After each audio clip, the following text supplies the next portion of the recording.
सोलापूर महानगरपालिकेच्या निवडणुकीच्या पार्श्वभूमीवर नुकतेच भाजपमध्ये प्रवेश केलेले प्रथमेश कोठे यांनी प्रचार यंत्रणा वेगाने राबवण्यास सुरुवात केली आहे। प्रभाग क्रमांक 10 आणि 11 मध्ये त्यांनी बैठकींचा धडाका लावत भाजपचा प्रचार आक्रमक केला असल्याचं चित्र दिसून येत आहे। प्रभाग क्रमांक 10 मध्ये भाजपकडून उज्ज्वला दासरी, कृष्णवेणी कोंडा, सतीश सिरसिल्ला आणि प्रथमेश कोठे हे उमेदवार रिंगणात आहेत। तर प्रभाग क्रमांक 11 मध्ये युवराज सरवदे, शारदा रामपुरे, अजय पोन्नम आणि मीनाक्षी कडगंची हे भाजपचे उमेदवार निवडणूक लढवत आहेत। या दोन्ही प्रभागांमध्ये भाजपची लढत राष्ट्रवादी काँग्रेस आणि शिवसेनेच्या उमेदवारांशी होत आहे। प्रभाग क्रमांक 10 आणि 11 हे दिवंगत नेते महेश कोठे यांची मजबूत पकड असलेले प्रभाग मानले जातात।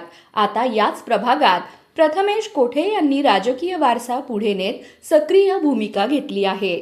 परिसरात छोट्या छोट्या बैठका, कार्यकर्त्यांशी संवाद आणि थेट मतदार संपर्कावर त्यांनी भर दिला आहे। प्रथमेश कोठे यांच्या या बैठकींना कार्यकर्त्यांचा आणि नागरिकांचा चांगला प्रतिसाद मिळत असल्याचं दिसून येत आहे।